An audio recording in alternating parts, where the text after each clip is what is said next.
সন্ধ্যার ঠিক আগো মুহূর্তে শালবন গ্রামের কাঁচা রাস্তার পাশের ছোট্ট চায়ের দোকানটায় ধীরে ধীরে বাড়ছিল লোকজনের ভিড়।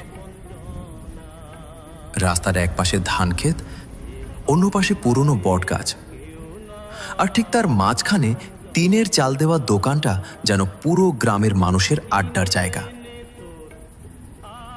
নির্জন নিস্তব্ধ পরিবেশের মধ্যে দোকানের ভিতরে গোপাল চা বানাচ্ছে, আর দোকানের সামনে বাঁশের বেঞ্চে বসে আছে কিছু গ্রামবাসী। নিতাই, আমাদের সবাইকে চা দাও দেখি। কাকাবাবু, একটু বসুন, দিচ্ছি।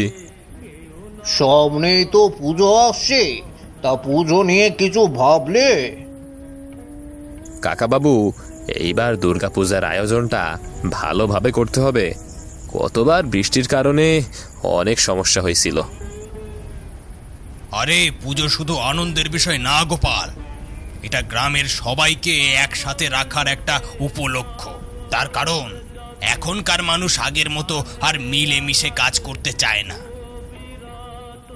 গোপাল চায়ের কাপ তাদের সামনে এগিয়ে দিলে তারা সবাই কাপ হাতে তুলে নিয়ে চায়ে চুমুক দিল।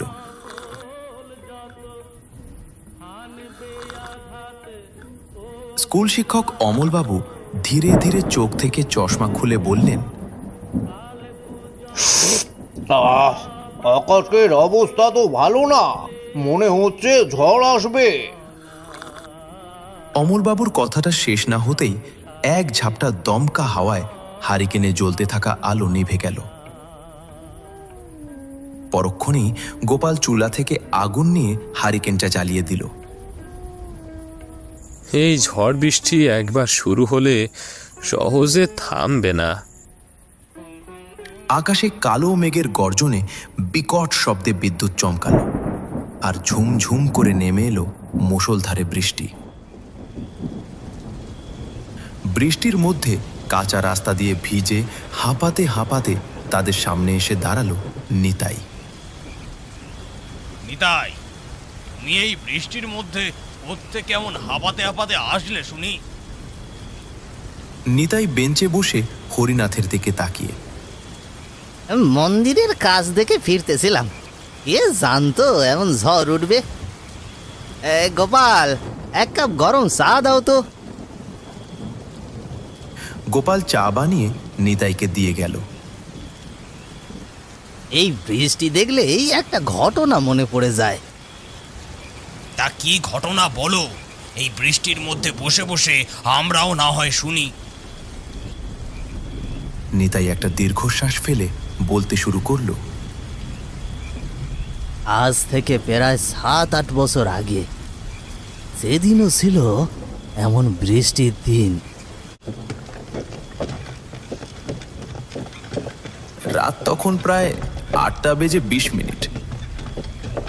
বৃষ্টি ও বিদ্যুতের গর্জনকে উপেক্ষা করে দুই পাশে ঘন বাঁশঝাড় আর বড় বড় গাছের ছায়ার মধ্যে দিয়ে ক্যাচ ক্যাচ শব্দ তুলে সামনের দিকে এগিয়ে যাচ্ছে দুটি গরুর গাড়ি।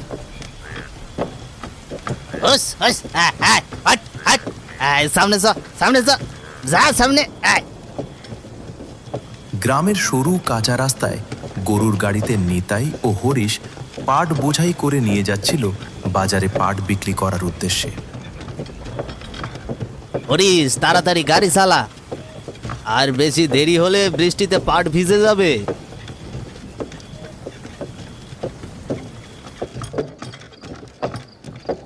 নিতাই আর হরিশ দ্রুত পাটের আটিগুলো নামিয়ে বাজারে গিয়ে অনেক দরদামের পর শেষ পর্যন্ত সব পাট বিক্রি করতে পেরেছে।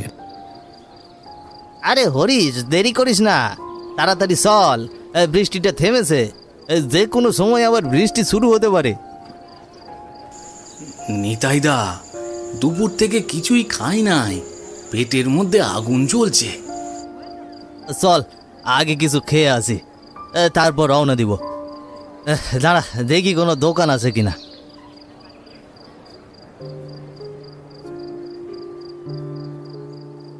নিতাই বাজারের আশপাশে তাকাতেই লক্ষ্য করল বাজারের এক কোণে একজন লোক বসে হুকা টানছে। এই যে ভাই, শুনছেন? এখানে খাবারের হোটেল কোথায় পাবো?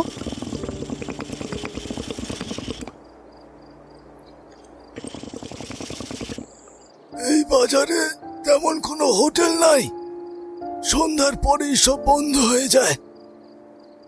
তাহলে এখন কি করা যায়?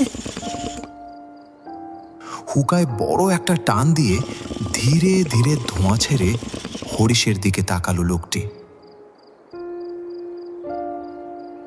এখান থেকে কিছুটা দূরে গেলে সামনে একটা বড় বাজার পাবেন। বাজারের নাম বটুখালি বাজার। ওই বাজার অনেক জমজমাট। রাত হলেও লোকজনের ভিড় থাকে, আর দোকানপাটও খোলা থাকে।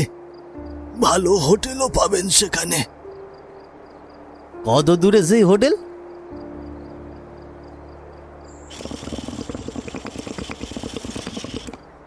হেঁটে গেলে প্রায় মিনিট 20 মতো লাগবে, কিন্তু সেই বাজারে যেতে হলে একটা জঙ্গল পার হতে হবে। লোকটার কথা শুনে হরিশের বুকের ভেতর ধড়াস করে উঠল। রাত তো অনেক হয়েছে কেউ নিতাইদা। লোকটা হালকা হেসে বলল, আরে ভয় কিসের? ওই বাজারে রাতেও মানুষজন থাকে। আরে ধুর, ভয় কিসের? শুনলি না অনেক মানুষ থাকে সেইখানে। এই কথা না বলে দ্রুত পা চালা।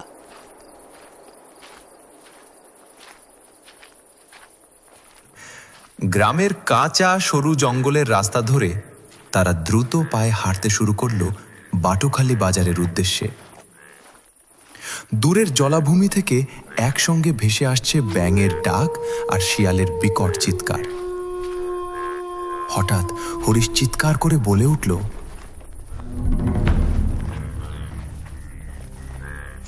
ও নিতাইদা, নিতাইদা, ওই যে ওই দিক দিয়ে একটা কালা ছায়া দৌড় দিল।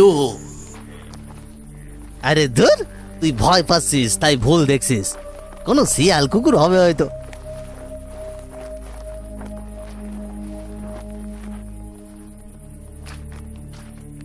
ওই যে দেখা যাচ্ছে, ওটাই মনে হয় বটুখালি বাজার। আরে চল চল, তাড়াতাড়ি চল।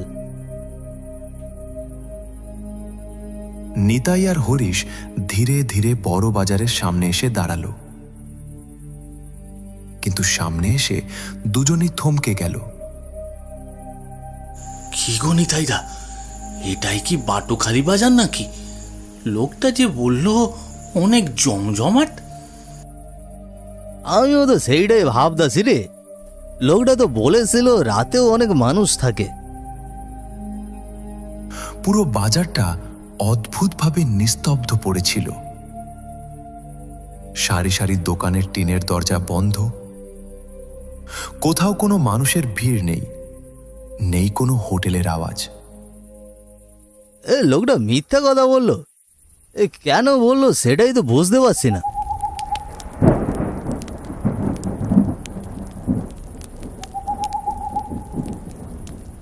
এই এই হরিশ, দেখ দেখ, ওই যে সামনে একটা চায়ের দোকান খোলা আছে। চল ওই দিকটায় যাই আমরা। ভগবান রক্ষা করছে, না হলে এই বৃষ্টির মধ্যে কোথায় যেতাম বলো দেখি। চলো ওই দোকানে যাই।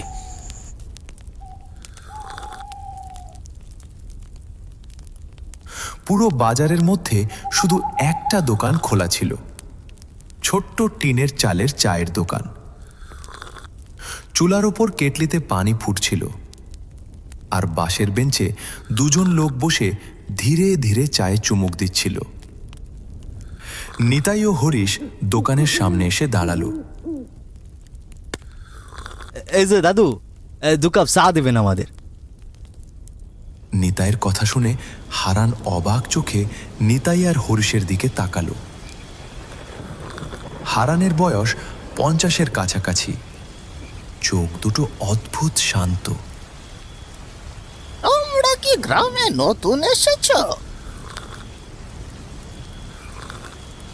আমরা এই গ্রামে থাকি না, পাশের বাজারে পাট বিক্রি করতে আসছি।